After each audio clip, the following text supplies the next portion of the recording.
आज हम मुकद्दस पालूस रसूल और तौरा पर बात करेंगे, यानी पॉल एंड लॉ। इस पर हम बात करेंगे। तो पहले मुझे मौका दिया गया है, तो मैं आशा करता हूं कि मुझे मेरा मौक़िफ़ बयान करने के लिए सारे भाई पेशेंस से वक्त देंगे। मैं कोशिश करूंगा कि जल्दी से जल्दी अपना जो है वो मुद्दा बयान कर दूं। तो मैं शुरू करता हूं। सबसे पहले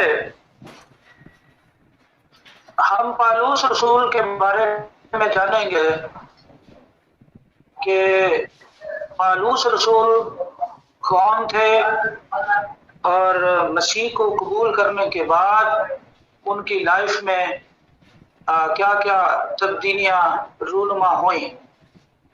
ये कमेंट देख लीजिएगा क्या है भाई हारून, मोर में चेक कीजिएगा।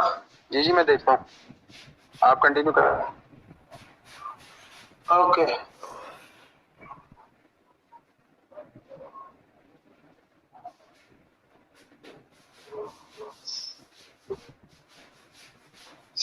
हाँ जी। तो मैं पालूस रसूल को जो है वो बयान करूंगा। अरुण भाई, अभी स्क्रीन को आपने देखना, मैं गुफ्तगू करूंगा, ठीक है? कौन आ रहा है कौन जा रहा है? जनाब बेफिक्र हो जाए, आप इजी हो जाए, आप अपनी गुफ्तगू को कंटिन्यू रखें और बाकी मजीद देखते हैं।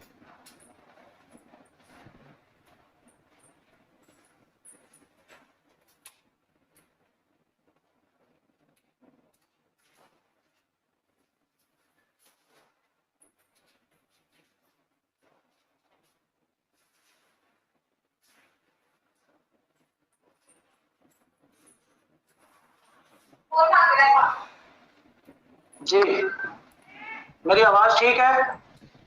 Yes, yes, Aslam ji, your voice is clear. बेहतरीन बेहतरीन, कंटिन्यू। Thank you. सबसे पहले मैं ये बता रहा था कि पालूस रसूल के बारे में हम जानेंगे, फिर उनकी टीचिंग को पढ़ेंगे। तो मुझे थोड़ा सा टाइम आज चाहिए कि मैं सारी बात को खुल के बयान कर सकूं।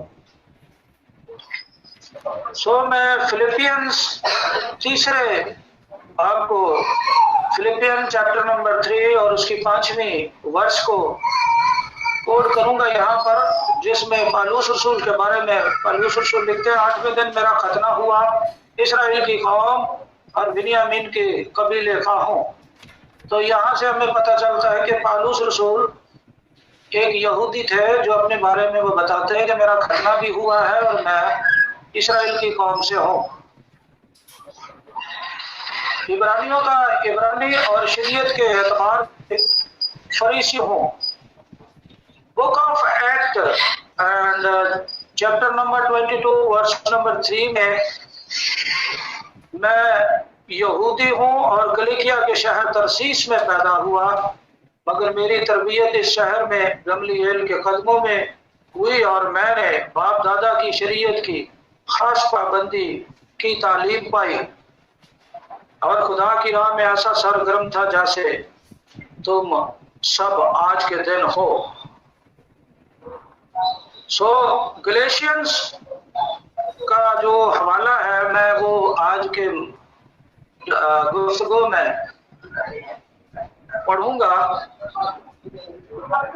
यहाँ से हम दो हवालों से ये नतीजा देखते हैं कि पालूस रसूल एक यहूदी थे जो सब जानते हैं।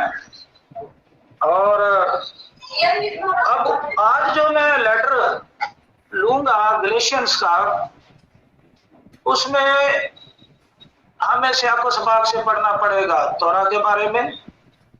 तोरा इब्रानी लफ्ज है जिसको हिंदी में व्यवस्था कहते हैं और हमारी उर्दू में शरीयत कहते हैं, इब्रानी में तोरा और यूनानी जुबान में अनोमिया कहा गया है।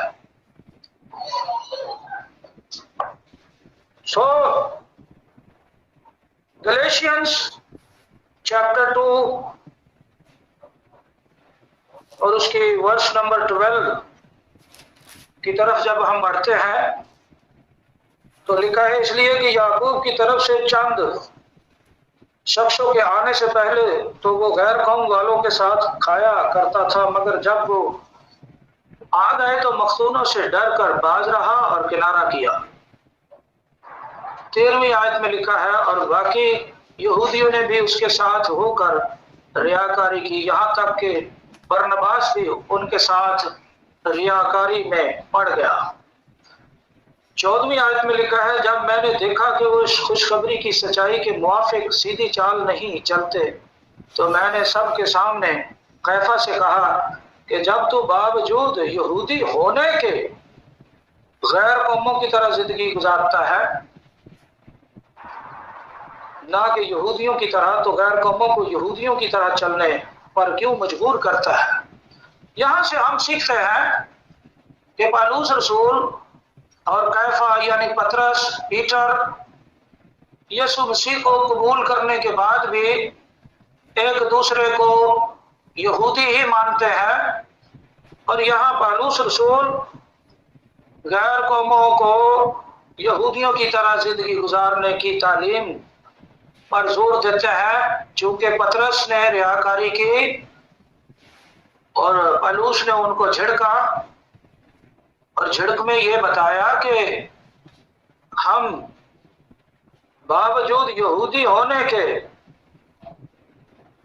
तू यहूदियों की तरह जिंदगी नहीं गुजार रहा, लेकिन गैर कौमों को यहूदियों की तरह जिंदगी गुजारने पर मजबूर करता है। क्यों करता है, जबकि तू खुद यहूदियों की तरह जिंदगी नहीं गुजारता। तो मसीह को कबूल करने के बाद भी रसूल जो थे वो अपने आप को यहूदी ही समझते थे, एक दूसरे को यहूदी कहकर ही बात करते थे। पौलुस का फिलेक्स के सामने इकरार book of Acts chapter 24 verse number 11 लिखा है, तू दरियाफ्त कर सकता है कि मैं 12 दिन से ज्यादा नहीं हुए कि मैं यरूशलेम में इबादत करने गया था, और उन्होंने मुझे ना हैकल में किसी के साथ बहस करते या लोगों में फसाद उठाते पाया, ना इबादत खानों में, ना शहर में, और जिनका मुझ पर अब इल्जाम लगाते हैं तेरे सामने साबित कर सकते हैं, लेकिन तेरे सामने ये इकरार करता हूं कि जिस तरीक को वो बिदअत कहते हैं उसी के मुताबिक मैं अपने बाप दादा के खुदा की इबादत करता हूं, और जो कुछ तौरेत और नबियों के सहीफों में लिखा है उस सब पर मेरा ईमान है। तो इस हवाले से साबित होता है कि पौलुस रसूल फिलेक्स बादशाह के सामने इकरार करता है कि तौरेत पर और जितने सहीफे हैं, जितने नबियों की, प्रॉफिट्स की जितनी भी पुस्तक हैं, उन सब पर मेरा ईमान है। पौलुस रसूल अपने आप को पेश करता है कि मैं तौरात पर ईमान रखता हूं, तौरात को मानता हूं। 15वीं आयत में लिखा है, खुदा से उसी बात की उम्मीद रखता हूं जिसके वो खुद भी मंतजर है कि रास्तबाजों और नारास्तों दोनों की कयामत होगी। सो अब हम गलतियों यानी लेटर ऑफ गलेशियंस के चौथे बाब की 8 से 11 आयत तक का जायजा लेंगे। असलम ये जी, रेफरेंस बहुत ही ज्यादा। असलम जी 1 मिनट जी, बुक ऑफ एक्ट्स में कौन सा चैप्टर था? ओके, मैं दोबारा बता देता हूँ। Book of acts 24 verse 11।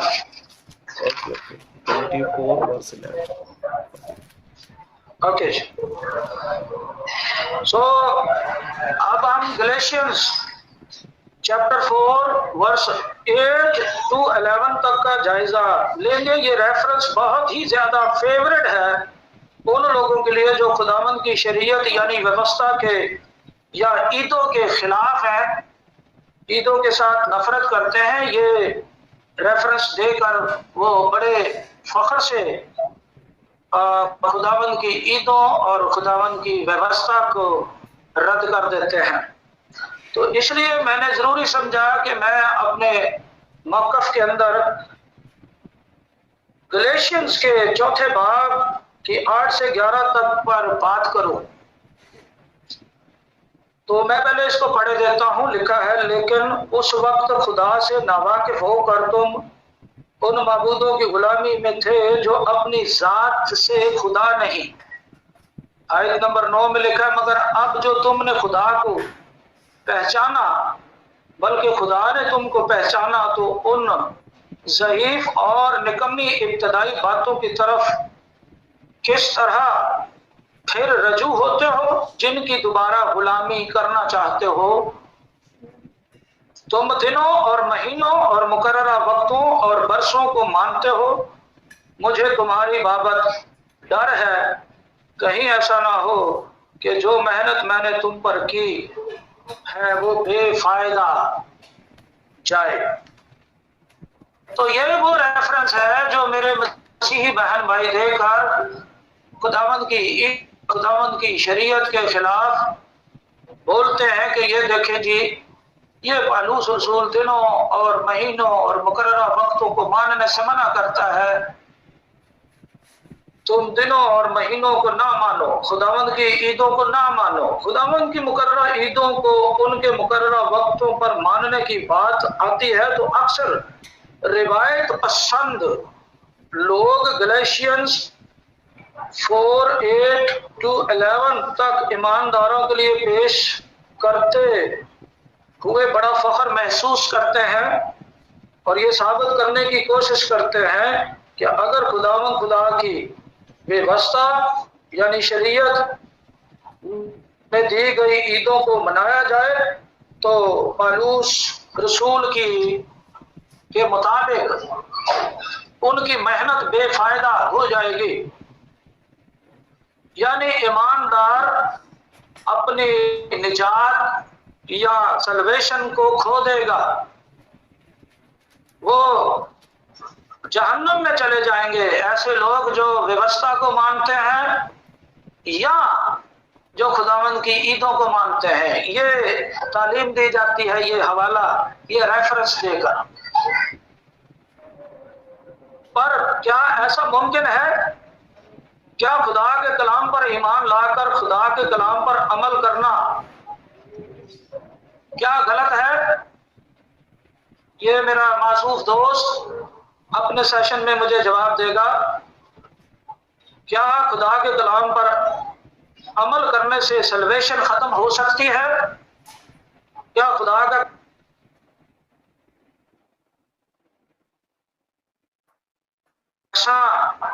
या बराबर इक्वल नहीं है?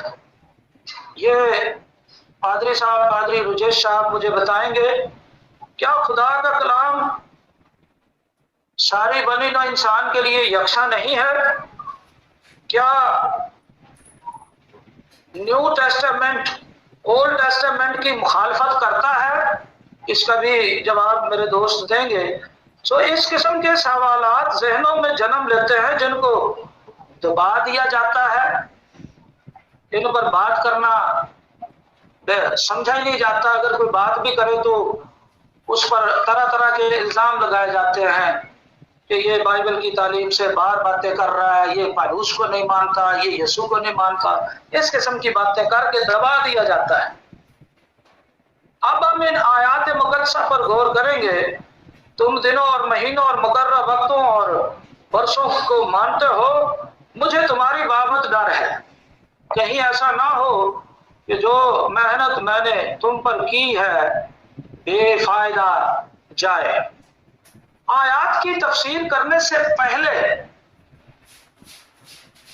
मुसन्निफ की जिंदगी पर नजर डालते हैं कि उनके लिए खुदावंद की ईदों की क्या वैल्यू थी, क्या पालूस रसूल के नजर में क्या वैल्यू थी खुदावंद की व्यवस्था की, और खुदावंद की ईदों की क्या वो अहमियत या वैल्यू रखते थे, और उनकी नजर में क्या मकाम था खुदावंद की ईदों का।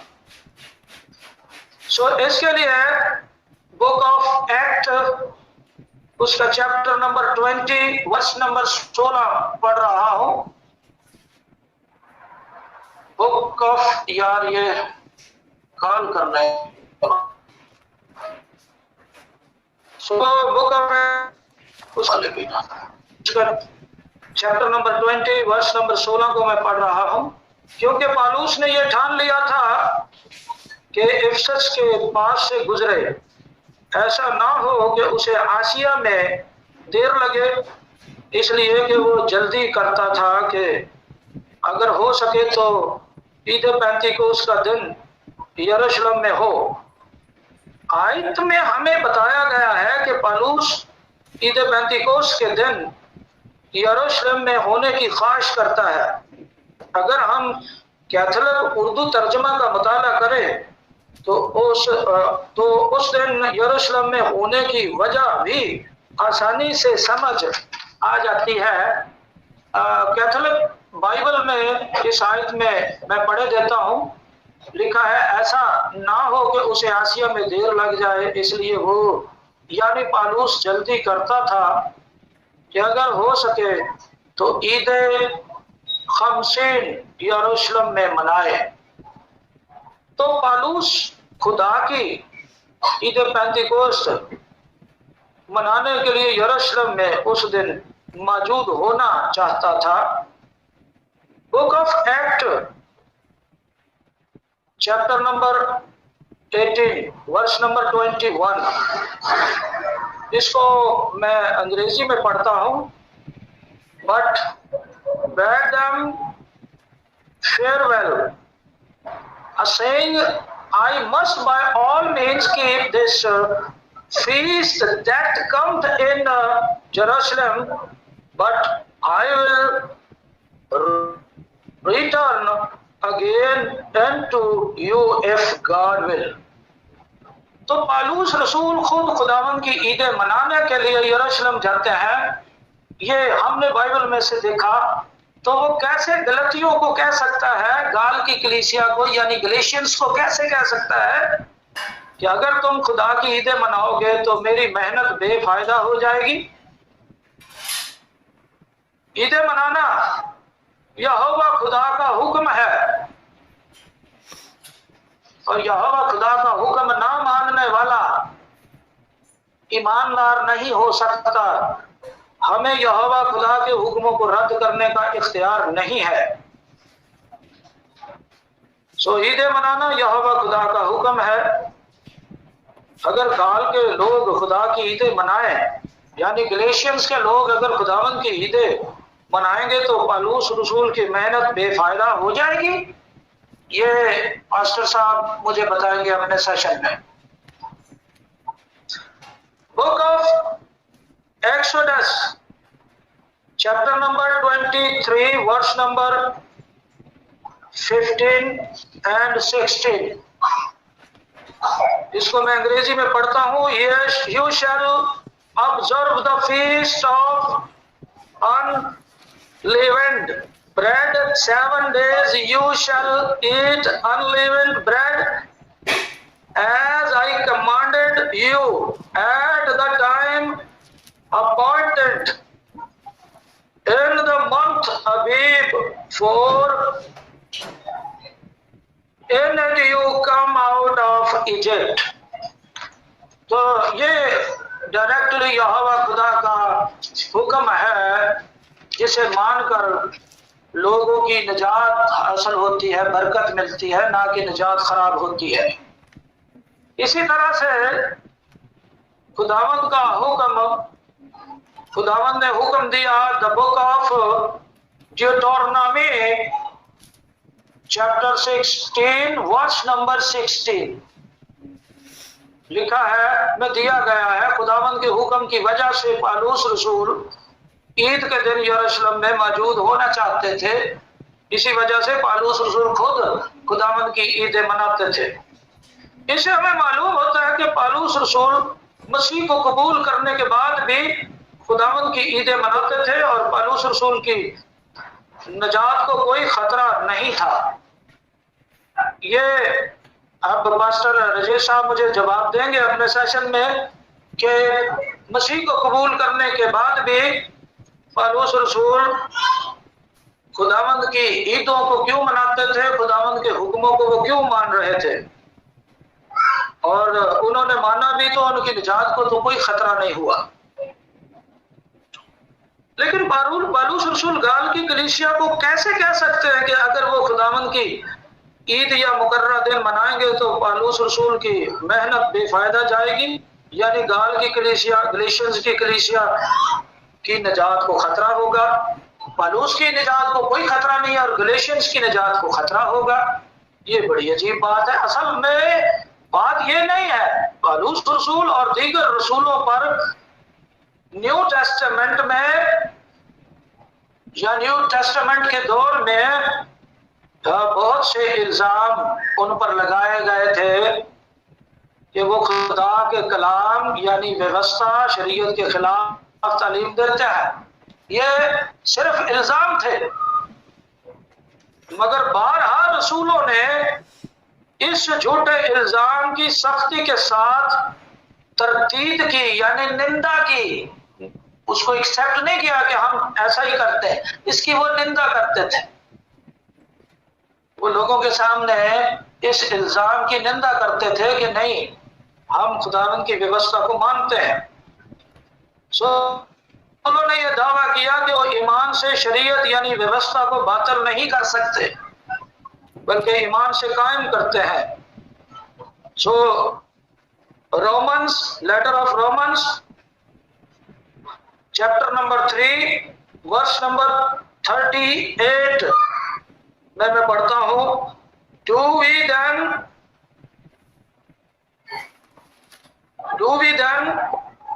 nullify the law through faith? May it never be. No, we establish the law. Urdu में लिखा है, बस क्या हम शरीयत को ईमान से बातिल करते हैं? हरगिज नहीं, बल्कि शरीयत को कायम रखते हैं। तो रसूलों ने तो शरीयत को कायम रखा। हाँ, उस वक्त जो लोग इल्जाम लगाते थे। रोम का कौन सा है? सॉरी, रोमन्स का कितना है chapter? Roman chapter 3 verse number 31। Okay. So उस दौर में इल्जाम रसूलों पर लगाए जाते थे कि ये व्यवस्था को नहीं मानते, व्यवस्था के खिलाफ है। लेकिन रसूलों ने हमेशा इस बात की निंदा की, इस बात को इनकार किया। उन्होंने सबूत दिया कि हम व्यवस्था को मानते हैं, हम ईमान के साथ व्यवस्था को कायम करते हैं, एस्टेब्लिश करते हैं। तो रसूलों ने तो व्यवस्था को कायम रखा है कलीसिया में। बस रसूलों पर ये झूठे इल्जाम लोग लगाते रहे कि मसीह के हवारी खुदावंद की व्यवस्था यानी शरीयत के खिलाफ बोलते हैं। ऐसा ही एक झूठा इल्जाम बुजुर्ग स्टेफनस पर लगाया गया। Act, book of act chapter number 6 verse number 8 to 15 तक पढ़कर आप देख सकते हैं। ये आप खुद पढ़ लीजिएगा। हैरत की बात है कि लूका तबीब ने 13वीं आयत में जिन झूठे गवाहों का जिक्र किया वो वाकई झूठे थे और वो झूठ बोल रहे थे, मगर आज के सिस्टमेटिकली मसीहियों ने उस झूठे इल्जाम को सच मान लिया। और आज लोग ढंढोरा पीट रहे हैं कि रसूल व्यवस्था को नहीं मानते थे। तो ये झूठ हाथ दे रहे हैं उन बातों का, रसूलों का साथ लोगों का रवैया इख्तियार किया जो उस वक्त रसूलों पर इल्जाम लगा लोग रखते थे। लिहाजा आज 2000 साल बाद रिवायत पसंद अहबाब ने इसे सच बल्कि अटल हकीकत तस्लीम करके खुदावंद की व्यवस्था के खिलाफ बोलना बहुत बड़ी नेकी और खुदा की खिदमत समझते हैं। जो व्यवस्था के खिलाफ बोलता है वो बड़ा अपने आप को नेक समझता है, हालांकि रसूलों ने व्यवस्था को कायम रखा, एस्टेब्लिश रखा है। ऐसा ही एक गैर हकीकी झूठा इल्जाम पालूस रसूल पर भी लगाया गया, मगर रसूलों और पालूस ने उसकी सख्ती के साथ निंदा की, तरदीद की, मना किया, इनकार किया। The book of Acts chapter number 21 verse number 20 में लिखा है, उन्होंने ये सुनकर खुदा की तमजीद की, फिर उससे कहा, है भाई तू देखता है कि यहूदियों में हजारों आदमी ईमान ले आए हैं और वो सब शरीयत के बारे में सरगर्म है। तो रसूलों के दौर में कलीसिया चर्च जो था वो शरीयत में सरगर्म था। ये हमें book of act chapter 21 verse 20 में बताया गया है कि उस वक्त चर्च जो था व्यवस्था को मानता था, व्यवस्था में बिल्कुल सरगर्म था और उनको तेरे बारे में सिखा दिया गया है कि तू गैर कौमों में रहने वाले सब यहूदियों को ये कहकर मूसा से फिर जाने की तालीम देता है, ना कि अपने लड़कों का खतना करो, ना मूसवी रस्मों पर चलो। बस क्या किया जाए, लोग जरूर सुनेंगे कि तू आया है, इसलिए जो हम तुझसे कहते हैं वो कर।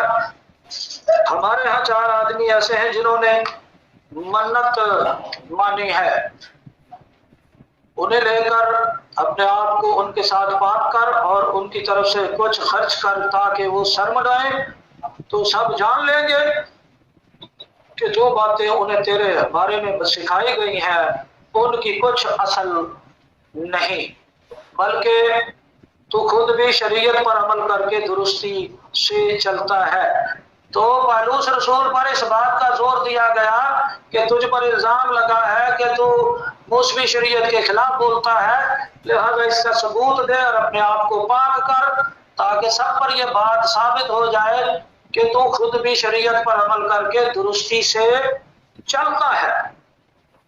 अरुण भाई ये देखें, गेस्ट में भी चेक करें कौन आया है, 3 लोग हैं।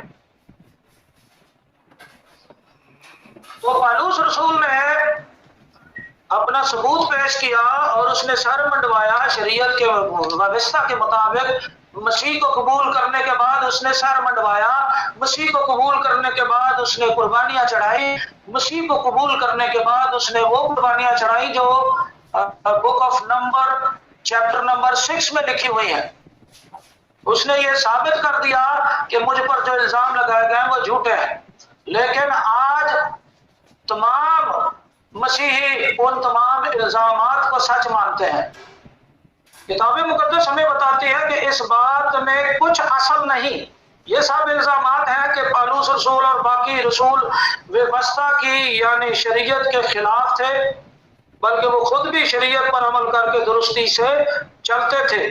तो कैसे वो खुदावंद की व्यवस्था के खिलाफ तालीम दे सकते हैं? कि क्या पालूस रसूल के कौल और फेल के अंदर तजाद है?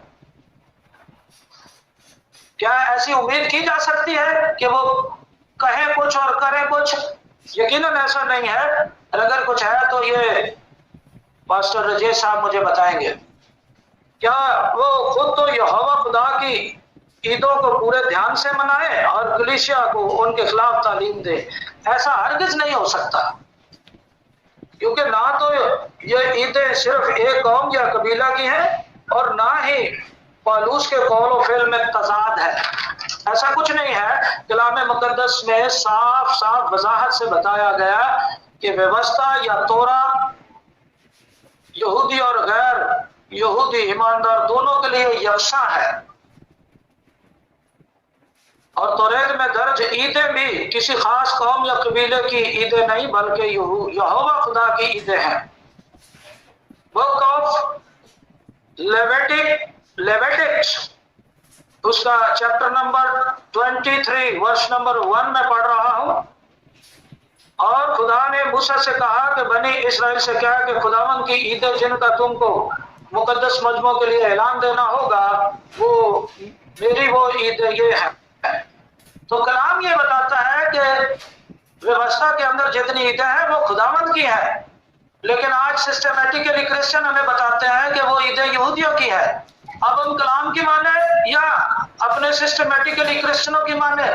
कलाम तो कहता है ईदें खुदावंद की है, कलाम खुदा का है। और अगर खुदा हमारा है तो फिर ईदें भी हमारी है, और अगर ईदें हमारी नहीं है तो खुदा भी हमारा नहीं है, फिर वो खुदा सिर्फ यहूदियों का है। तो यहाँ जो है वो लेविटिकस में मैंने जो 23 में फर्स्ट आयत आपके सामने पढ़ी है, इसका फैसला पास्टर राजेश साहब देंगे कि खुदा उनका है तो फिर ईदें भी उनकी हैं। अगर ईदें खुदावंद की हैं तो फिर हमें माननी चाहिए, और अगर हम ईदों को नहीं मानते तो फिर हमारा खुदा कैसे हो सकता है। Book of Exodus chapter 12 verse number 49, यहां लिखा है, वतनी और उस अजनबी के लिए जो तुम्हारे बीच में मुकीम हो एक ही व्यवस्था होगी। तो बाइबल में ऐसी कोई पेशन गोई नहीं है कि व्यवस्था बदल जाएगी, जैसे हमारे यहाँ मसीह के लिए बहुत सी पेशन गोइयां हैं, लेकिन व्यवस्था के लिए कोई पेशन गोई नहीं है कि व्यवस्था बदल जाएगी। हाँ, Daniel, book of Daniel chapter 7 verse number 25 में लिखा है कि एक आएगा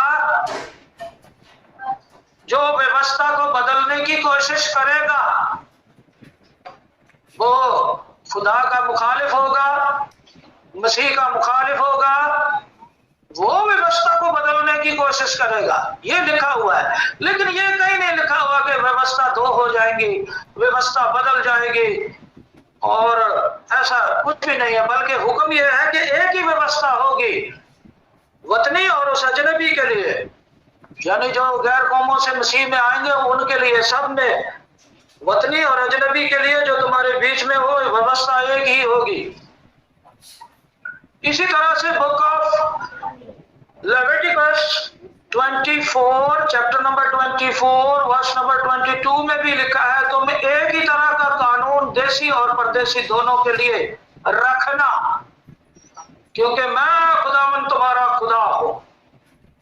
अब खुदा तो इस बात पर जोर दे रहा है कि व्यवस्था एक ही होगी, देसी के लिए भी और परदेसी के लिए भी, इस्राएल के लिए भी और यहूदियों के लिए, जो गैर यहूदी है, जो ज्यूइश नहीं है, उनके लिए भी व्यवस्था एक ही होगी, कानून नहीं बदल सकता। Book of Numbers chapter number 15 verse number 15 पढ़ रहा हूं, मजमा के लिए यानी तुम्हारे लिए और उस परदेसी के लिए जो तुम में रहता हो, नस्ल दर नस्ल सदा एक ही आइन रहेगा। खुदावंद के आगे परदेसी भी वैसे ही होंगे जैसे तुम हो।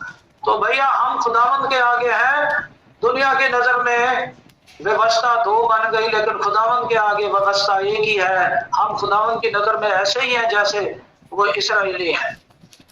जो तुम्हारे लिए और परदेशियों के लिए जो तुम्हारे साथ रहते हैं, एक ही शरा और एक ही कानून और एक ही व्यवस्था होगी।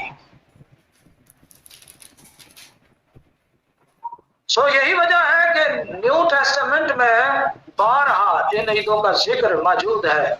मसलन पालूस रसूल जेंटाइल्स ईमानदारों यानी मसीहों, जितने भी मसीह थे, उनको ईद फसा मनाने की तरगीब देता है। First Corinthians chapter 5 verse number 7 to 8। बहुत ज्यादा समय हो गया आप तो बस थोड़ा सा टाइम और, थोड़ा सा टाइम, इतने सारे पॉइंट्स देंगे तो इतने सारे पॉइंट कैसे एक्सप्लेन करूंगा। कोई मसला नहीं, हम बाद में टाइम ले लेंगे, आप जितने कर सके कर लीजिएगा, मुझे तो पूरा कर लेने देना, अब आप पर कोई जोर जबरदस्ती नहीं है। Please first Corinthians chapter 5 verse number 7 to 8 लिखा है, purge out the old yeast that you may be a new lump, even as you are unleavened, for male Christ our Passover has been sacrificed in our place. Therefore let's keep the feast not with old yeast, neither with the yeast of means and wickedness, but with the unleavened bread of sincerity and truth. सो उर्दू में मैं इसको पढ़ देता हूँ। पुराना खमीर निकाल कर अपने आप को पाक कर लो ताकि ताजा गुंदा हुआ आटा बन जाओ। चुनाचे तुम बेखमीर हो क्योंकि हमारा भी फसा यानी मसीह कुर्बान हुआ। बस आओ हम ईद करें ना पुराने खमीर से और ना बदी और शरारत के खमीर से, बल्कि साफ दिली और सच्चाई की बेखमीरी रोटी से। तो मैं इसको मुख्तसर कर देता हूँ क्योंकि मैंने गलेशियंस के ऊपर आपको ध्यान दिलाना था। तो कैसे मुमकिन है कि गलेशियंस के अंदर जो है वो पौलुस रसूल उनको कहे? तो इस सवाल का जवाब मैं दे देता हूँ। इस को सबाक से पढ़ने और आयात के तारीखी पसमंजर पर निगाह करने से बआसानी हमें पता चल सकता है। लेकिन उस वक्त खुदा से नावाकिफ होकर तुम उन माबूदों की गुलामी में थे जो अपनी जात से खुदा नहीं। तो क्या यहोवा खुदा अपनी जात से खुदा नहीं है? ये पास्टर साहब आप बताइएगा। जो अपनी जात से खुदा नहीं, मगर अब जो तुमने खुदा को पहचाना बल्कि खुदा ने तुमको पहचाना, तो उन ज़ईफ और नकम्मी इब्तदाई बातों की तरफ किस तरह फिर रजू होते हो? तो पास्टर साहब बताएंगे कि क्या व्यवस्था की बातें ज़ईफ और निकम्मी बातें हैं जो खुदा के मुंह से निकली है? ये आपने बताना है। तो किस तरह फिर रुजू होते हो जिनकी दोबारा गुलामी करना चाहते हो? तुम दिनों और महीनों और मुकर्रर वक्त और बरसों को मानते हो। मुझे तुम्हारी बाबत डर है कहीं ऐसा ना हो कि मेरी मेहनत तुम पर जो मैंने की बेफायदा जाए। ऐ भाइयों, मैं तुम्हारी मिन्नत करता हूं कि मेरी मानद बनो। सो गलतिया के लोग गैर अक़वाम से आए थे, ना कि वो यहूदी नहीं थे कि वो पहले व्यवस्था को मान रहे थे तो पौलुस ने उनको व्यवस्था से मना किया। नहीं, वो तो टोटली गलेशियंस के लोग गैर कौम के थे, जेंटाइल थे वो। और खुदावंद को कबूल करने से पहले वो पौलुस के मुताबिक ये लोग उस वक्त गैर मबूदों बुतों की गुलामी में थे, गुंगे बुत थे।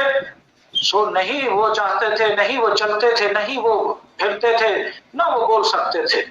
लिहाजा वो अपनी जात में खुदा नहीं, लेकिन यहोवा खुदा अपनी जात में खुदा है।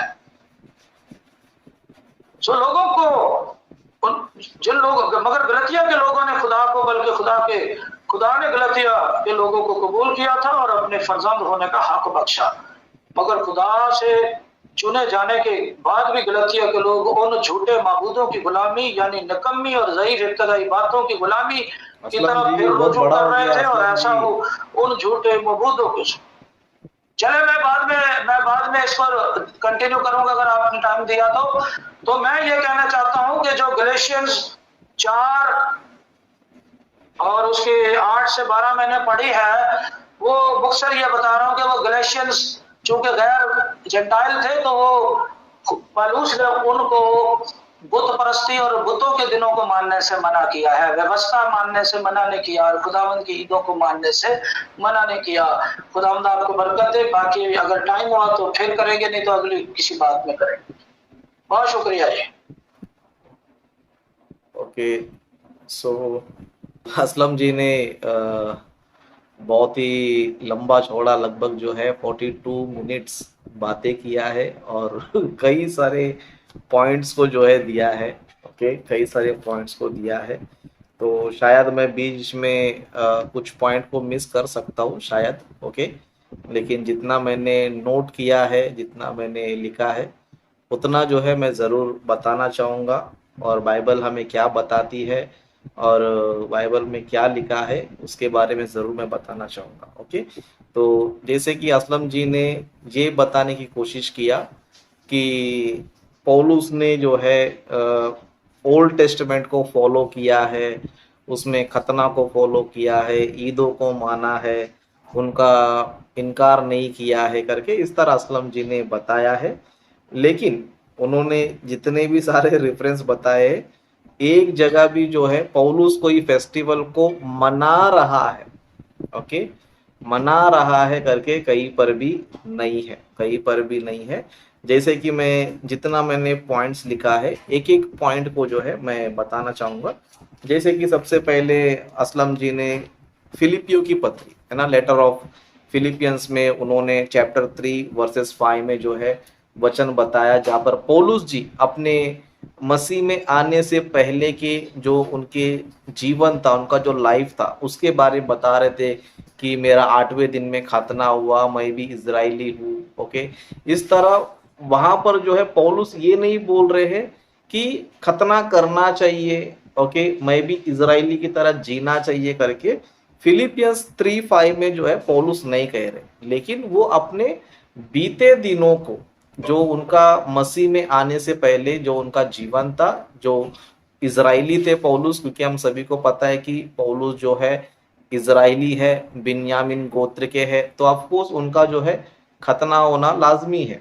तो पौलुस वही बता रहे कि मेरा 8वां दिन खतना हुआ, मैं भी इजरायली हूँ, बिन्यामिन गोत्र का हूँ करके अपने पास्ट टेंस के बारे में बता रहे थे, ना कि पौलुस जो है मसीह में आने के बाद खतना करना चाहिए करके पौलुस यहाँ पर बिल्कुल भी नहीं बता रहे। ओके, और खतना के बारे में पौलुस ने क्या बताया, व्यवस्था के बारे में, यानी कि तौरा के बारे में, ओल्ड टेस्टामेंट के बारे में पौलुस ने क्या बताया, एक बार हम लोग जो है लेटर ऑफ गैलेशियन में हम देखेंगे, क्योंकि उसमें पौलुस ने कई सारी बातों को जो है कलीसिया को, यानी कि चर्च को जो है पौलुस ने लिखा, व्यवस्था के बारे में लिखा, व्यवस्था को मानना चाहिए या नहीं मानना चाहिए करके उन बातों को लिखा। और गैलेशियन की लेटर आप पढ़ते हो तो आपको साफ साफ पता चल जाएगा कि पौलुस सीधा सीधा बोलते हैं कि ना तुम्हें खतना करने की जरूरत है, ना तुम्हें ईद मनाने की जरूरत है, ना तुम्हें कोई दिन महीने साल को मानने की जरूरत है, किसी भी चीज का जरूरत नहीं करके गैलेशियन लेटर में हमें जो ना साफ साफ पता चलता है। ओके, तो जैसे कि सबसे पहले खतना के बारे में हम देखेंगे कि पौलुस एक्चुअली क्या बताना चाहते हैं, क्या खतना करना चाहिए या फिर नहीं करना चाहिए, उसके बारे में पौलुस क्या बता रहे हैं हम लोग जो है एक बार पढ़ेंगे। गैलेशियन चैप्टर 5 वर्सेस 2, ओके, वर्स 2 हम पढ़ेंगे, इसको कंटिन्यू पढ़ते जाएंगे। ओके, तो यहाँ पर पौलुस जी क्या बताना चाहते हैं हमें सीधा सीधा पता चलता है। ओके, यहाँ पर लिखा है, देखो मैं पौलुस तुमसे कहता हूँ कि यदि खतना कराओगे तो मसीह में तुम्हें कुछ लाभ ना होगा। मतलब पौलुस ये बता रहे कि अगर तुम खतना करोगे समझो, तो तुमको मसीह में, जो यीशु मसीह को फॉलो करते हो, तुम्हें मसीह में कुछ फायदा ही नहीं है, कुछ भी लाभ नहीं है, वेस्ट है करके पौलुस बता रहे है ना। मतलब यदि तुम लोग खतना कराओगे, क्योंकि वहां पर पुराने समय में हम देख सकते जब चेले काम कर रहे थे, पौलुस काम कर रहे थे, तो उस टाइम पे कुछ लोग थे जो क्या करते थे, तुमको जो है खतना भी कराना पड़ेगा, तुमको जो है ईद भी मानना पड़ेगा, इस तरह बहुत सारी टीचिंग देते थे। तो पौलुस उनको बता रहे, गैलेशियंस को, यानी कि चर्च को बता रहे, क्या बता रहे है ना, देखो मैं पौलुस तुमसे कहता हूं यदि खतना कराओगे तो मसीह में तुम्हें कुछ लाभ ना होगा, फिर भी मैं हर एक खतना करने वालों को जताए देता हूं कि उसे सारी व्यवस्था माननी पड़ेगी। तुम जो व्यवस्था के द्वारा धर्मी ठहरना चाहते हो, मसीह से अलग और अनुग्रह से गिर गए हो। मतलब जो लोग वापस ओल्ड टेस्टामेंट को फॉलो करना चाहते हैं, जो लोग वापस जो है पुराने नियम को, यानी कि तौरा को फॉलो करना चाहते हैं, उनके बारे में पौलुस कहते हैं कि तुम क्या हो चुके हो, है ना, मसीह से अलग। यानी कि जो वापस जो ओल्ड टेस्टामेंट को फॉलो करते हैं, खतना को फॉलो करते हैं, वो क्या है बोलते, मसीह से अलग है, मसीह के साथ नहीं है। क्योंकि मसीहत में, क्रिश्चियनिटी में, ओके, सर्कमसीजन कोई भी मायने नहीं रखता है, उससे कुछ फायदा है ही नहीं है ना। इसके लिए यहाँ पर बोल रहा है मसीह से अलग और अनुग्रह से गिर गए हो। अनुग्रह यानी कि ग्रेस, है ना, क्योंकि हमारा जो सेल्वेशन है ग्रेस से हमें हो रहा है, ना कि हमें ओल्ड टेस्टामेंट के रूल्स को फॉलो करने से। क्योंकि हमारा सेल्वेशन जो है जीसस क्राइस्ट पे बिलीव करने से हमें सेल्वेशन मिलता है, ना कि हमें ओल्ड टेस्टामेंट के वर्क से हमें मिलता है। तो इसके लिए यहाँ पर पौलुस बोलते हैं कि when you're finished, I'm sorry to interrupt you. नहीं सॉरी सर, मेरा प्रेजेंटेशन होने दीजिए, मेरा प्रेजेंटेशन होने नहीं, दीजिए। आप जारी रखेंगे, लेकिन आप जारी रखेंगे। Just ask your apology. मैंने आपसे सिर्फ रिक्वेस्ट की है कि मेरा एक क्वेश्चन है, उसको नोटेड डाउन। इसके बाद ना मैं इन चीजों को एड्रेस करना चाहूंगा, प्लीज। तो आप कंटिन्यू रखें। लेकिन एक मिनट उबैद सर, ऑलरेडी जो है असलम जी के नहीं बोलिएगा तो बहुत सारे क्वेश्चंस है, बहुत बोलते क्वेश्चंस है, तो आपका भी क्वेश्चन मैं सुनूंगा, आपका भी क्वेश्चन सुनूंगा, क्योंकि अगर आपका भी अभी क्वेश्चन बीच में आ जाएगा तो यहाँ पर मैंने जो लिख के लिया है, जिसका मैंने माइंडसेट बना के रखा है, तो फिर वो मिस हो जाएगा मेरे से। No, it's okay, it's okay. Go on your point. मैं सिर्फ ये कह रहा हूँ, consider me, please.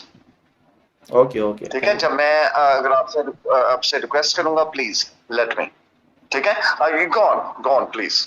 Okay okay, thank you. Okay, तो यहाँ पर जो है पौलुस जो है चर्च को कहते हैं कि जो लोग व्यवस्था को फिर से मानना चाहते हैं, पौलुस कहते हैं कि तुम क्या कर रहे हो, मसीह से अलग और ग्रेस से क्या हो रहे, गिर जा रहे हो, है ना। इसके लिए 5 वचन में कहते हैं, क्योंकि आत्मा के कारण हम विश्वास से आशा की हुई धार्मिकता की बाट जोते हैं, है ना। उस तरह 6 वचन में हम पढ़ेंगे, वर्स 6 में हम पढ़ेंगे, यहाँ पर इस तरह लिखा है, मसीह यीशु में ना खतना और ना खतना रहित कुछ काम का है। ओके, मतलब दोनों भी इंपॉर्टेंस नहीं है।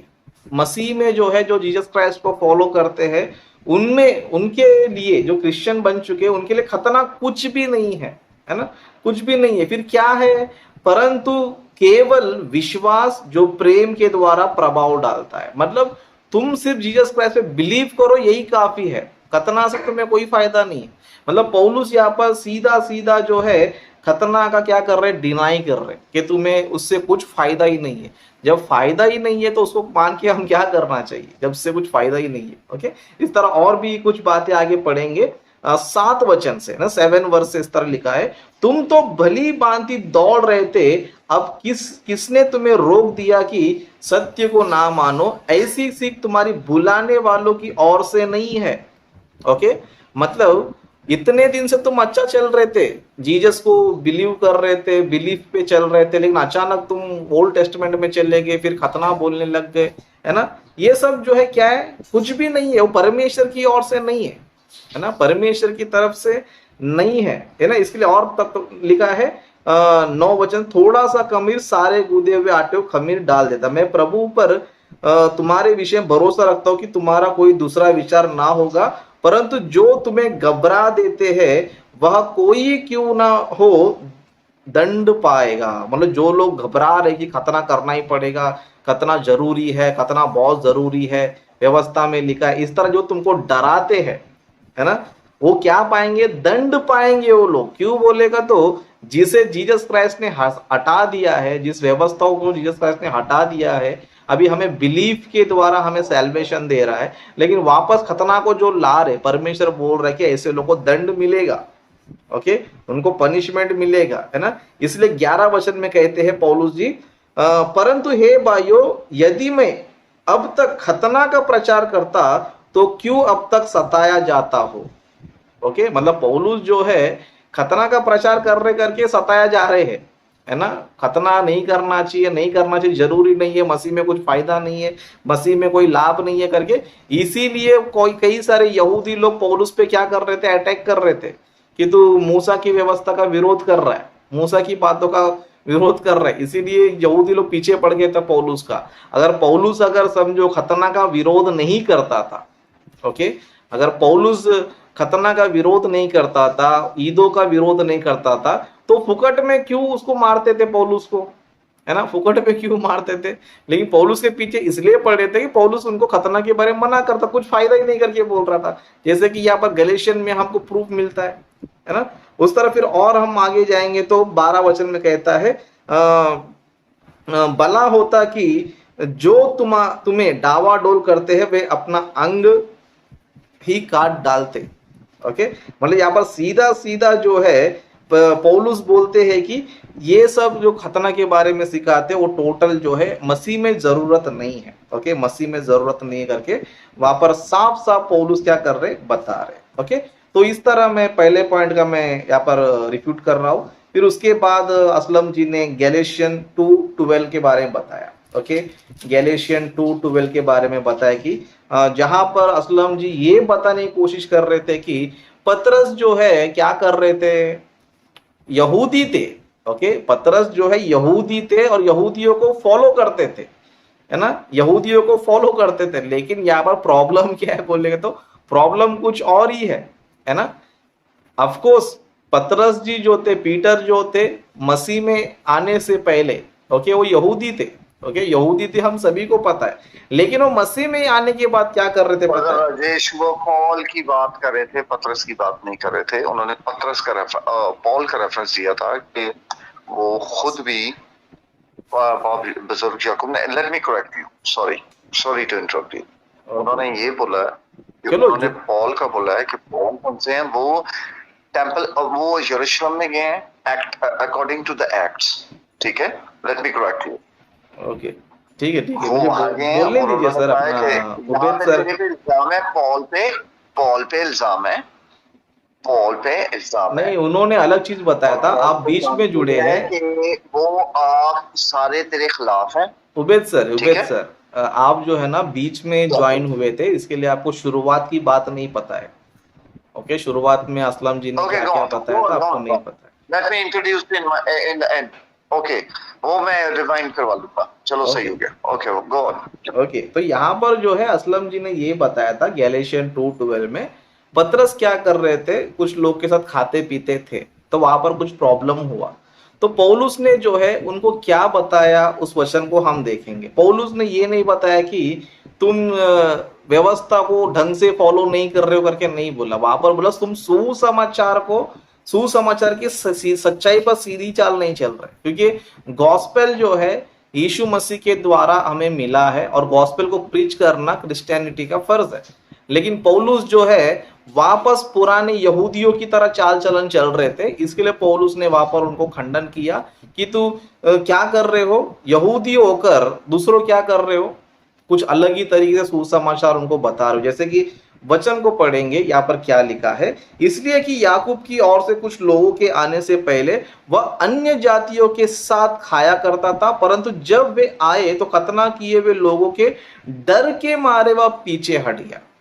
ओके मसीह में तो सब इक्वल हो चुके हैं, अभी अन्य जाति नहीं है, कोई यहूदी नहीं है, सब इक्वल है। ओके न्यू टेस्टामेंट के हिसाब से सभी लोग इक्वल है। लेकिन पतरस जो है, ओके पीटर जो है, मसीह में आने के बाद भी जो है वो क्या कर रहे थे, सुसमाचार की चाल चलन ठीक से नहीं चल रहे थे। ओके मसीह में आने के बाद आप यहूदियों के साथ भी रह सकते हो और जेंटाइल्स के साथ भी रह सकते हो, कोई भी प्रॉब्लम नहीं है। लेकिन पौलुस ने यहाँ पर क्या किया, अन्य जातियों के साथ यानी कि जेंटाइल्स के साथ जो है खाते पीते थे।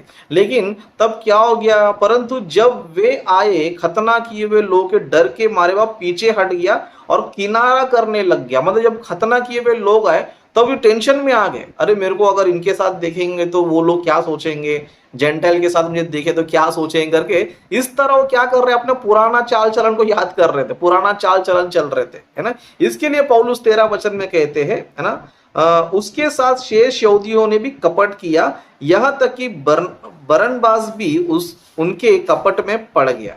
पर जब मैंने देखा कि वे सुसमाचार की सच्चाई पर नहीं चलते, मतलब वो लोग किस पर नहीं चलते हैं, सुसमाचार यानी क्रिश्चियनिटी के कलाम के अनुसार वो लोग क्या नहीं करते हैं, ठीक चाल यानी सीधी चाल नहीं चलते हैं। इसके लिए पौलुस ने क्या किया, है ना, तो भी मैंने सबके सामने कैफा से कहा, जब तू यहूदी होकर अन्य जाति के समान चलता है और यहूदियों के समान नहीं, तो तू अन्य जातियों को यहूदियों के समान चलने को क्यों कहता है ना। मतलब पौलुस यहाँ पर क्या बता रहा है, जब तू यहूदी होकर अन्य जातियों के समान चलता है, ओके मतलब तू यहूदी है लेकिन तू जेंटाइल्स के जैसा चल रहा है, ओके तो फिर अन्य जातियों को यहूदियों के समान चलने को क्यों कहता है। ओके पौलुस यहाँ पर इनका खंडन कर रहे, क्योंकि मसीह में जो है अभी ना कोई अन्य जाति है, ना जेंटाइल है, ना यहूदी है, कोई भी नहीं है, सब इक्वल है।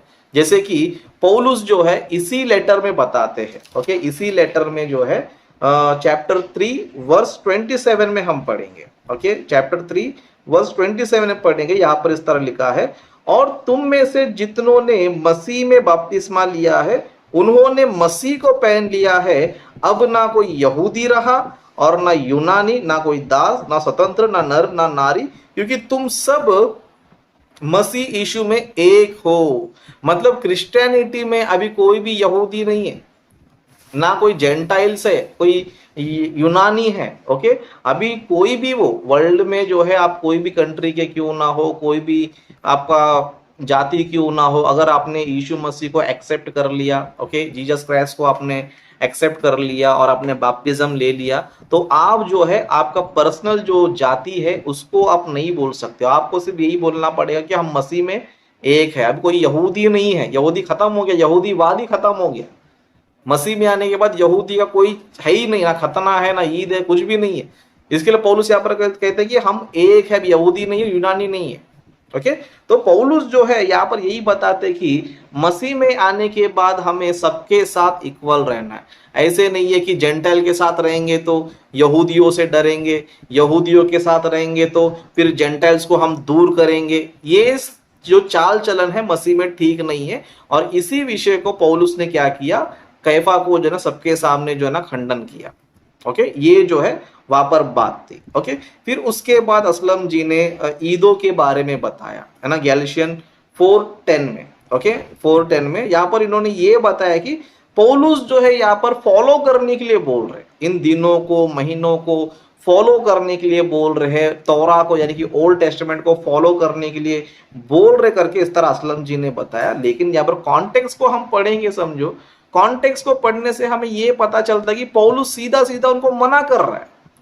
ओके, तुम क्यों मानते हो, तुमको मानने की जरूरत नहीं, करके इस एंगल में क्या कर रहा है, बातें कर रहा है। जैसे कि हम लोग जो है इसी को जरा कॉन्टेक्स्ट में आगे पीछे हम पढ़ेंगे, समझो, जैसे कि चैप्टर 4:9 हम पढ़ेंगे, समझो, यहाँ पर इस तरह लिखा है, पर अब जो तुमने परमेश्वर को पहचान लिया, वरन परमेश्वर ने तुमको पहचाना, तो उन निर्बल और निकम्मी आदि शिक्षा की बातों की और क्यों फिरते हो, जिनका तुम दोबारा दास होना चाहते हो। मतलब पौलुस जो है सीधा सीधा बोल रहा है कि वो निर्बल है, ओके, वो वीक है। ओके, उस तरह निकम्मी आदि शिक्षा है, वो एक निकम्मी शिक्षा, मतलब उसका भी कोई काम नहीं है, उसका कोई काम है ही नहीं है, मसीह में जो है कोई काम नहीं है। इसके लिए पौलुस कहते हैं कि आदि शिक्षा की बातों की और क्यों फिरते हो, मतलब क्यों वापस उधर जा रहे, तुमको तो वहां से मैंने बाहर निकाला है, ओल्ड टेस्टमेंट में से बाहर निकाला है, अब तुम वापस उसके पीछे क्यों जाते हो, उसके आधीन में क्यों हो रहे हो। इसके लिए पौलुस आगे भी कहते हैं कि 10 वर्ष में कहते हैं, तुम दिनों, मतलब कलीसिया क्या करने लग गई, कुछ यहूदियों की बातों को सुनकर, कुछ यहूदी लोग उस टाइम पे आके बोलते थे तुमको दिनों को मानना पड़ेगा, ईदों को मानना पड़ेगा, खतना मानना पड़ेगा। तो वहां पर फर्स्ट सेंचुरी की जो चर्च है उनकी बातों में बहक चुकी थी, इसके लिए पौलुस उनको खंडन कर रहा है। ओके, इस तरह कहते हैं कि तुम दिनों और महीनों और नियत समय और वर्षों को मानते हो। ओके, ये लोग इन सारी चीजों को मानने लग गए। तो पौलुस क्या बोल रहे हैं, पौलुस खुश हो रहे क्या, वेरी गुड, तुम दिनों को मान रहे हो, मुझे अच्छा लग रहा है, तुम महीनों को मान रहे हो, मुझे अच्छा लग रहा है, तुम वर्षों को मान रहे हो, मुझे अच्छा लग रहा है, मैं बहुत खुश हूं करके बोल रहा है क्या, नहीं। पौलुस क्या बोल रहा है, मैं तुम्हारे विषय में डरता हूं, कहीं ऐसा ना हो कि जो परिश्रम मैंने तुम्हारे लिए किया है वह व्यर्थ ठहरे। मतलब पौलुस कह रहे हैं कि मैंने तुम्हारे लिए बहुत मेहनत किया है ना, बहुत मैंने तकलीफें उठाई, तुमको जो है मैंने ओल्ड टेस्टामेंट से बाहर तुमको निकाला, लेकिन तुम वापस तुम क्या कर रहे हो, खतना करने लग रहे हो, दिनों को मान रहे हो, महीनों को मान रहे हो, साल को मान रहे हो, मैं तुम्हारे विषय में डरता हूं। ओके, ये बता रहे पौलुस, बिल्कुल भी इस किताब में, मतलब इस लेटर में बिल्कुल भी नहीं कह रहे, है ना, फॉलो करने के लिए नहीं बोल रहे। पौलुस क्या बोल रहे, उसमें से बाहर आ जाओ। जैसे कि गैलेशियंस का 3:23 से हम पढ़ेंगे, समझो, गैलेशियन चैप्टर 3 वर्स 23 से हम पढ़ेंगे। यहाँ पर इस तरह लिखा है, पर विश्वास के आने से पहले व्यवस्था की आधीनता में हमारी रखवाली होती थी। मतलब बिलीफ के आने से पहले, ओके, बिलीफ के आने से पहले ओल्ड टेस्टामेंट में हमारी क्या होती थी, रखवाली होती थी। ओके, और क्या लिखा है, और उस विश्वास के आने तक जो प्रकट होने वाला था हम उसी के बंधन में रहे। मतलब व्यवस्था के अंडर में हम कब तक रहना चाहिए, व्यवस्था के अंडर में हम तब तक रहना चाहिए जब बिलीफ नहीं आ जाता है। ओके, जब विश्वास नहीं आता तब तक क्या करना है, हमें व्यवस्था के अंडर में रहना चाहिए। फिर जब बिलीफ आ गया तो, जब बिलीफ आ गया तो क्या करना चाहिए, 24 वचन में लिखा, 24 वर्ष में लिखा है, इसीलिए व्यवस्था मसीह तक पहुंचाने के लिए हमारी शिक्षक हुई कि हम विश्वास से धर्मी ठहरे। ओके, मतलब जो व्यवस्था है, जो ओल्ड टेस्टामेंट है, जो तौरा है, वो कहां तक हमको काम देती है, मसीह तक। ओके, यीशु मसीह तक जो है हमें जो है व्यवस्था के यानी कि ओल्ड टेस्टमेंट के अंडर में हमें रहना है। कब तक? यीशु मसीह के आने तक, विश्वास के आने तक, बिलीफ आने तक। ओके, अभी बिलीफ आ चुका है, यीशु मसीह आ चुका है, फिर अभी क्या करना चाहिए?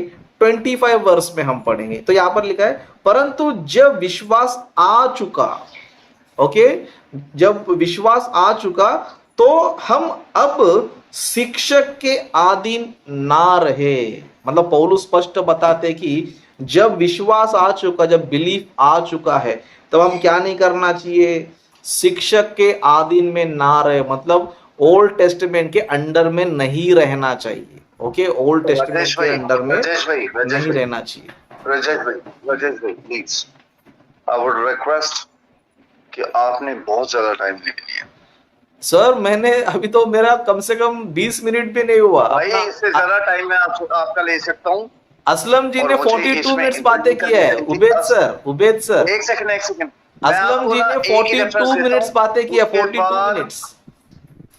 ब्रदर मैं अभी स्टार्ट कर रहा हूँ, तो मेरे पे आए। असलम भाई को छोड़ दें आप। नहीं, अभी असलम जी से बात कर रहा हूँ ब्रदर। आज का जो डिबेट सेशन जो है असलम जी से मांगता है, तो हम आपसे कल करेंगे।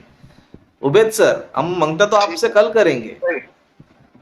कल सर कल मैं जो है सिर्फ आपसे करूंगा। आपसे लिटरली कि आप एक स्ट्रेटेजिकल बात कर रहे हैं जिसका कुछ सिर पैर नहीं है। नहीं सर, और देखो चले कोई बात नहीं, जो भी है उनकी बात मैंने पूरी सुना है, उनका बात मैंने पूरा सुना है, तो मेरी बात भी पूरा सुनना चाहिए। मैंने बिल्कुल, आपका हक है। हाँ यस, असलम जी ने जो है ना 42 मिनट्स बातें किया। 42 मिनट्स। अभी तो मैं कम से कम 20 मिनट्स बातें किया रहेगा। ओके, मैंने अब तक 20 मिनट्स बात किया है। तो मुझे मेरा प्रेजेंटेशन खत्म करने दीजिए, फिर उबैद सर हम लोग जो है कल जो है मैं आपसे ही बात करूंगा, हम दोनों बात करेंगे। मैं सिर्फ इस बात के लिए था कि मैं चाहता था कि इस बात को कंसाइज, मैं समझ रहा था कि अगर असलम भाई ने इतनी लंबी तहरीर दी है तो आपको तो दो टोक लफ्जों में इसको बयान कर देना चाहिए था। तो सर उन्होंने बहुत सारे पॉइंट्स दिए, उन सारे पॉइंट्स को बताना पड़ेगा ना मुझे, उनके सारे पॉइंट्स मुझे बताना पड़ेगा ना। उबैद सर मैं आपसे कहना चाहता हूँ, उबैद सर मैं आपसे कहना चाहता हूँ, हम लोग मिलकर जो है ना कल बातें करेंगे। ओके, कल हम दोनों ही बात करेंगे। एग्री। पता क्या प्रॉब्लम ये है कि मैं ये तब से सुन रहा हूँ, मतलब मेरे लिए तो ये वेस्टिंग ऑफ टाइम है। इससे बेहतर था मैं आपके सुनने से बेहतर, आप दोनों को सुनने से बेहतर। यस, तो आप एक काम कीजिए, आप लेफ्ट हो जाइए, कल हम दोनों बात कर लेंगे। कल के दिन जो है आप और मैं दोनों बात कर लेंगे। ठीक है, चलें, ठीक है, you continue. Okay, thank you sir, thank you very much. Okay, तो यहाँ पर जो है जो गैलेशियन में बताया था, गैलेशियन में पौलुस जो है सीधा सीधा साफ साफ मना कर देते हैं कि तुम्हें अभी इनको मानने की जरूरत नहीं है। ओके, बिलीफ आने तक तुम ओल्ड टेस्टमेंट के अंडर में रहना चाहिए, लेकिन जब बिलीफ आ चुका है तो अभी आपको जो है इसके अंडर में रहने की जरूरत नहीं है। तुम्हें खतना करने की जरूरत नहीं है, दिन महीने सालों को ईदों को मानने की जरूरत नहीं है। ओके, फिर उसके बाद जो है असलम जी ने कुछ पॉइंट्स बताए, जैसे कि पौलुस जो है पेंतिकोस के दिन को फॉलो करते थे। ओके, पेंतिकोस के दिन को फॉलो करते थे करके इस तरह उन्होंने एक्ट्स में, ओके, एक्ट्स 21 वर्स 20 में उन्होंने बताया कि पौलुस जो है पेंतिकोस के दिन को फॉलो किया। लेकिन यहाँ पर हम कॉन्टेक्स्ट पढ़ेंगे तो यहाँ पर बिल्कुल भी पेंतिकोस के दिन में पौलुस ने उस फेस्टिवल को मनाया करके नहीं लिखा है। ओके, उस फेस्टिवल को मनाया करके नहीं लिखा है, लेकिन पौलुस जो है सुसमाचार यानी गॉस्पेल प्रीच कर रहे थे अनेक जगहों पे जाकर, है ना, बहुत सारे जगहों पे जाकर क्या कर रहे थे, प्रीच कर रहे थे। तो यहाँ पर पौलुस जो है एक जगह से दूसरे जगह क्या कर रहे हैं, ट्रैवल कर रहे हैं। ओके, ट्रैवल कर रहे हैं, मतलब अभी यहाँ पे गॉस्पेल प्रीच कर रहे हैं तो फिर वहां पर खत्म होने का फिर और जगह पे जा रहे हैं। तो इस तरह वो कई सारे जगहों पे प्रीच करने जाते थे, जिसमें यरूशलेम भी था, उसमें और बाकी सारे जगह भी थे। तो पौलुस हर जगह सुसमाचार के लिए जा रहे थे, लेकिन यहाँ पर फेस्टिवल मना रहे थे करके बिल्कुल भी नहीं लिखा। जैसे कि यहाँ पर हम देखेंगे, कॉन्टेक्स्ट को हम पढ़ेंगे, समझो कॉन्टेक्स्ट को पढ़ेंगे तो हमको मैटर समझ में आएगा। तो मैं इसको जो है थोड़ा ऊपर से पढ़ूंगा, जैसे कि मैं इसको जो है पढ़ना चाहूंगा 15 से, ओके 15 से मैं पढ़ूंगा, यहां पर इस तरह लिखा है, वहां से जहाज खोलकर हम दूसरे दिन कीयूस के सामने पहुंचे और अगले दिन सामुस में जा मिले, फिर दूसरे दिन मिलेतुस में आए, क्योंकि पौलुस ने इफिसुस के पास से होकर जाने का निश्चय किया था कि कहीं ऐसा ना हो कि उसे आसिया में देर लगे, क्योंकि वह जल्दी में था कि यदि हो सके तो वह पिन्तकुस के दिन यरूशलेम में रहे। ओके, यरूशलेम के दिन में वो रहना चाहते थे, ओके, क्योंकि यहाँ वहां उनको ट्रैवल कर रहे थे, ये इस गांव में उस गांव में, इस देश में उस देश में ट्रैवल कर रहे थे। तो उन्होंने क्या डिसाइड किया, पेंतोकोस के दिन में यरूशलेम में रहूंगा। ओके, यहाँ पर ये नहीं लिखा है कि पेंतोकोस के दिन में पौलुस जो है पेंतकोस को फॉलो कर रहा था या फिर मना रहा था, उस फेस्टिवल को मना रहा था करके नहीं लिखा है। वो तो यहूदी लोग मनाते थे और पौलुस को जो है सुसमाचार बताना था, किसको, यहूदियों को भी और जेंटाइल्स को भी।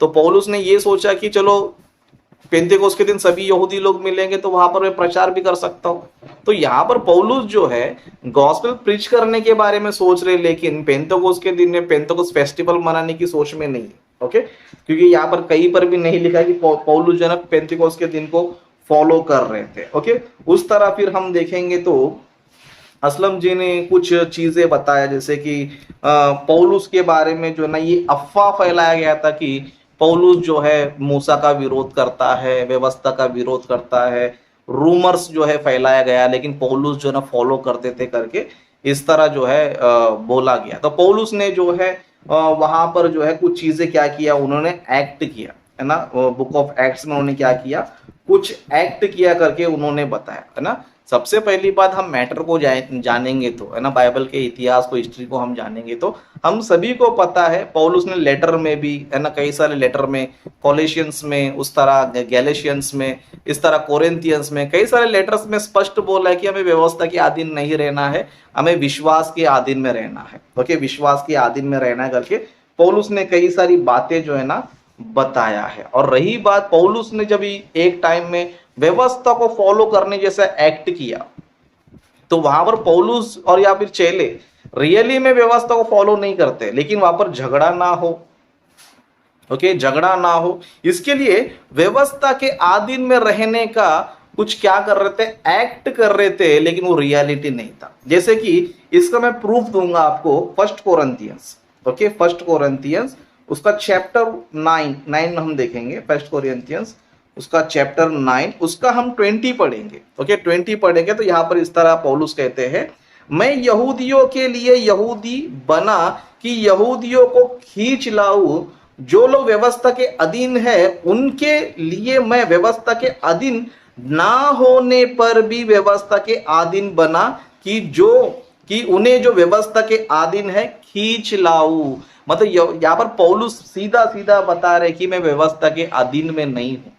ओके, मैं ओल्ड टेस्टमेंट के तौरा के अंडर में मैं नहीं हूं, लेकिन अंडर नहीं होने के बावजूद भी मैंने क्या किया पता है, तौरा के अंडर में था। क्यों था? इसीलिए था कि मैं जो है यहूदियों को, क्योंकि वो लोग तौरा के अंडर में थे, उनको खींच लाओ, उनको मसीह में लाओ।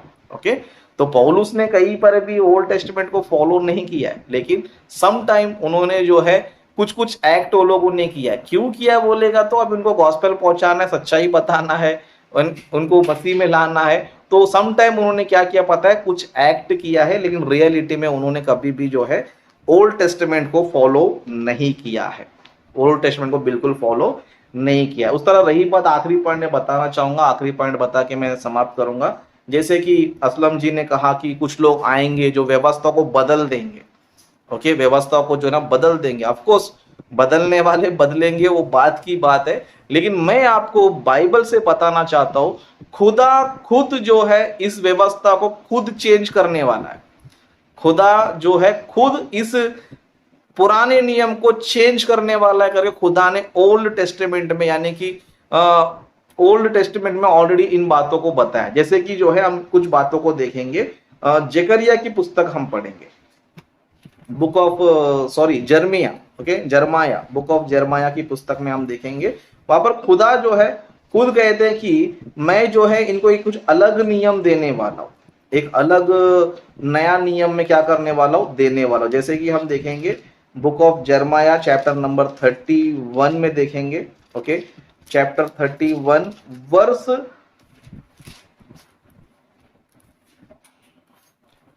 वर्स 31 से पढ़ेंगे। Okay, book of Jeremiah chapter 31 verse 31 से पढ़ेंगे।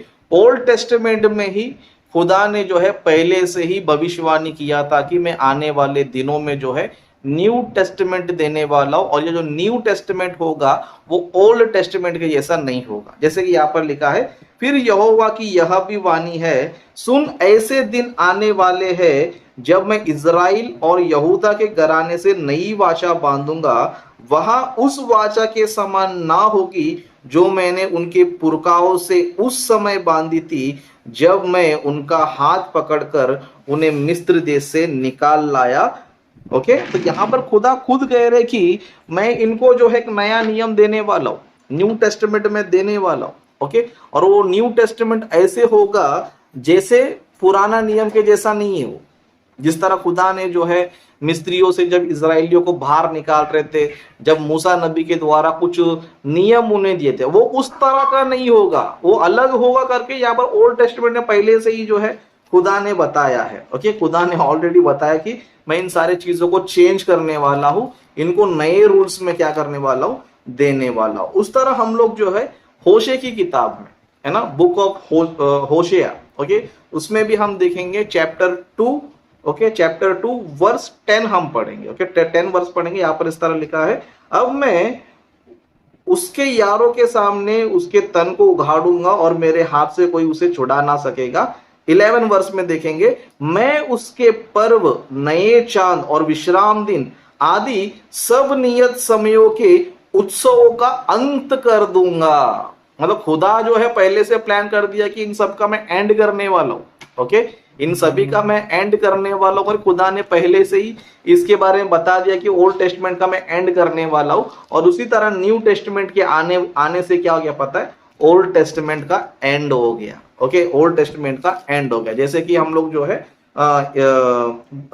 लेटर ऑफ हिब्रूज, है ना, लेटर ऑफ हिब्रूज में देखेंगे चैप्टर 8, ओके, चैप्टर 8 वर्स 13 पढ़ेंगे। तो यहाँ पर लिखा है, नई वाचा की स्थापना से उसने प्रथम वाचा को पुरानी ठहरा दिया, और जो वस्तु पुरानी और जीर्ण हो जाती है उसका मिट जाना अनिवार्य है। ओके, मतलब खुदा ने जो है न्यू टेस्टमेंट को, है ना, न्यू टेस्टमेंट को इस्टेब्लिश किया।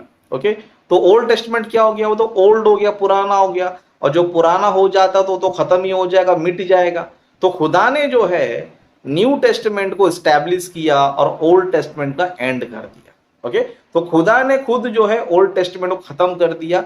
इसीलिए ओके, इसीलिए हम देख सकते हैं कि यीशु मसीह आने के बाद, यीशु मसीह आने के बाद जो है यीशु मसीह ने कभी भी कोई भेड़ बकरी नहीं चढ़ाया, है ना, वो खुद जो है क्या किया, हमारे गुनाहों के लिए बलिदान हुआ, है ना। उस तरह यीशु मसीह ने कभी भी ओल्ड टेस्टमेंट को फॉलो करते हुए, ओल्ड टेस्टमेंट को फॉलो करते आपको नजर नहीं आएंगे, लेकिन ओल्ड टेस्टमेंट को चेंज करते हुए न्यू टेस्टमेंट को लाने की कोशिश उन्होंने किया, है ना, जिसमें आप देख सकते हो कि बदला का बदला था, दांत के बदले दांत, हाथ आंख के बदले आंख, है ना, मर्डर के बदले मर्डर। लेकिन यीशु मसीह ने क्या किया, चेंज कर दिया। उसको क्या बोला, यदि कोई दाहिने गाल में मारे तो उसे क्या करो, बाया गाल भी दे देना। उस तरह ओल्ड टेस्टमेंट में व्यभिचार करेंगे तो पाप है, लेकिन न्यू टेस्टमेंट में सोचेंगे तो पाप है। ओके, तो चेंज कर दिया। ओके, उस तरह बलिदान को भी चेंज कर दिया। फिर उस तरह हम चेलों को हम देखेंगे। ओके, चेलों को हम देखेंगे, चेलों ने कभी भी किधर भी जो है कोई भी फेस्टिवल वो लोगों ने नहीं मनाया। ओके, कोई भी फेस्टिवल उन्होंने नहीं मनाया, ना पेंतिकोस्त का दिन मनाया। पेंतिकोस्त के दिन में लोगों ने गॉस्पेल प्रचार किया, लेकिन पेंतिकोस्त में जो रूल्स होते हैं उसे कभी फॉलो नहीं किया। ओके, उस तरह ना उन्होंने भेड़ बकरी का बलिदान किया, ना वो लोगों ने सब्बात का दिन का फॉलो किया। ओके, क्योंकि चेले प्रतिदिन काम करते, every day they work. Okay, every day they work, not only Saturday Sabbath day. Okay, every day वो लोग काम कर रहे थे, है ना। उस तरह वो लोगों ने कभी अखमीर की रोटी का पर्व जिस तरह यहूदी बनाते थे वैसे नहीं बना। वो लोग घर घर रोटी तोड़ते हुए प्रतिदिन क्या करते थे, रोटी तोड़ते थे। तो इस चेलों ने कहीं पर भी कोई फेस्टिवल नहीं मनाया, कहीं पर भी वो फेस्टिवल मनाते हुए आपको नजर नहीं आएंगे, है ना। असलम जी से मैं एक वचन, एक आयत में, ओके, एक कलाम में पूछना चाहता हूं, कहीं पर भी एक रेफरेंस ऐसे दिखाओ कि चेले ओल्ड टेस्टमेंट के ईदों को या फिर दिनों को या महीने को फॉलो करते हुए नजर आएंगे। जिस तरह ओल्ड टेस्टमेंट में हम देख सकते हैं कि इजरायली फॉलो करते हुए नजर आते हैं, इस तरह न्यू टेस्टमेंट में कोई भी, पौलुस हो, चेले हो, कोई भी फॉलो करते हुए, उनके जो रूल्स है फॉलो करते हुए मुझे एक रेफरेंस दिखाई। मुझे तो कहीं पर भी नजर नहीं आया, लेकिन मुझे कहां तक नजर आया बोले तो वो सभी दिनों में, है ना, नॉर्मल डेज में भी गॉस्पेल प्रीच करते थे, और जो यहूदियों के फेस्टिवल्स होते थे उसमें भी प्रीच करते थे, ना कि वो लोग यहूदियों के रूल्स को फॉलो करते थे। ओके, तो इन सारी बातों से हमें पता ये चलता है, जैसे कि हमने गलीशियंस में बहुत ही तगड़े तरीके से हमने देखा, पौलुस साहब सीधा मना करते कि खतना जो है किसी भी काम का नहीं है मसीह में, उससे कुछ फायदा ही नहीं है तुमको, जब फायदा नहीं है तो क्यों मानना चाहिए। ओके, उस तरह ईदों को मानने की जरूरत नहीं, किसी चीज का जरूरत नहीं है। तो इन सारी बातों से हमें ये पता चलता है कि अभी हमें ओल्ड टेस्टामेंट के रूल्स को फॉलो करने की जरूरत बिल्कुल भी नहीं है। जो विधियों का जो लेख है उसे मानने की बिल्कुल जरूरत नहीं है। एक आखिरी लास्ट रेफरेंस, ओके, एक लास्ट रेफरेंस बता के मैं खत्म कर दूंगा। लेटर ऑफ कोलोसियंस में हम देखेंगे, लेटर ऑफ कोलोसियंस से हमें यहाँ पर व्यवस्था के बारे में बताया जा रहा है। ओके, व्यवस्था के बारे में, मतलब ओल्ड टेस्टामेंट के रूल्स के बारे में जो है बताया जा रहा है। एक आखिरी रेफरेंस, ओके, मैं समाप्त किया और जा रहा हूं, बस एक 2-3 मिनट में खत्म कर दूंगा। ओके, तो यहाँ पर कोलोसियंस में चैप्टर 2 वर्सेस 13 से हम पढ़ेंगे। ओके, चैप्टर 2 वर्स 13 से पढ़ेंगे। उसने तुम्हें भी जो अपने अपराधों और अपने शरीर के खतना रहित दशा में मुर्दे थे उसके साथ जिलाया और हमारे सब अपराधों को क्षमा किया, और विधियों का वह लेख, है ना, 14 में हमारा मैटर है, 14 में हमारा सब्जेक्ट है। ओके, विधियों का वह लेख जो हमारे नाम पर हमारे विरोध में था मिटा डाला, विधियों को खत्म कर दिया, जो भी विधि थे खत्म कर दिया, है ना। इसके लिए लिखा है कि और उसे क्रूस पर कीलों से जड़कर सामने से हटा दिया। ओके, यीशु मसीह सलीब पर कुर्बान होकर क्या कर दिया, व्यवस्था को सीधा हटा ही दिया।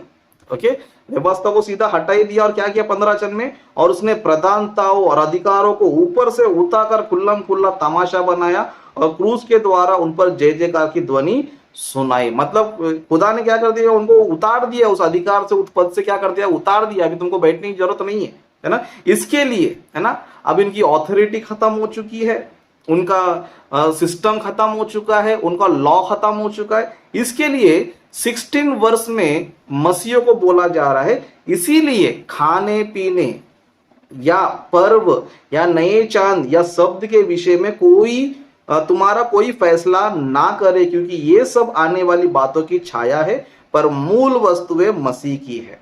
ओके, मूल वस्तु किसकी है, मसीह की है। मतलब पौलुस यहाँ पर, है ना, स्पष्ट यहाँ पर बता रहे कि कोई तुम्हारा फैसला नहीं करना चाहिए, है ना। पुराने नियम में खाने पीने का भी रूल्स था कि ये खाना चाहिए वो नहीं खाना चाहिए, लेकिन मसीह में आने के बाद आप कुछ भी खाओ, कोई प्रॉब्लम नहीं है। अगर तुमने खाया तो तुम पर कोई फैसला देने की जरूरत नहीं है। ओके, उस तरह पर्व फेस्टिवल्स के बारे में तुम्हारा कोई जज नहीं करना चाहिए, कोई मानता है नहीं मानता कोई फर्क नहीं पड़ता, जज करने की जरूरत ही नहीं है। ओके, उस तरह नए चांद शब्द के विषय में कोई तुम्हारा फैसला ना करे। क्यों, जब ये रूल ही खत्म हो गया तो उसको जजमेंट करने की जरूरत क्या है। ओके, जब ये शब्द का रूल खत्म हो चुका है, फेस्टिवल का रूल खत्म हो चुका है, खतना का रूल खत्म हो चुका है, क्या खाना है क्या नहीं खाना है रूल खत्म हो चुका है समझो, तो फिर उसका फैसला क्यों करने का, है ना। अगर समझो उसको आज भी फॉलो करना अगर जरूरी होता तो हमें उसके ऊपर जज करना पड़ता, भाई तुम सब्बत के दिन को नहीं मान रहे तुम्हें दंड मिलेगा, लेकिन वो रूल ही खत्म हो गया तो उसको मानो या नहीं मानो कोई फर्क पड़ता नहीं।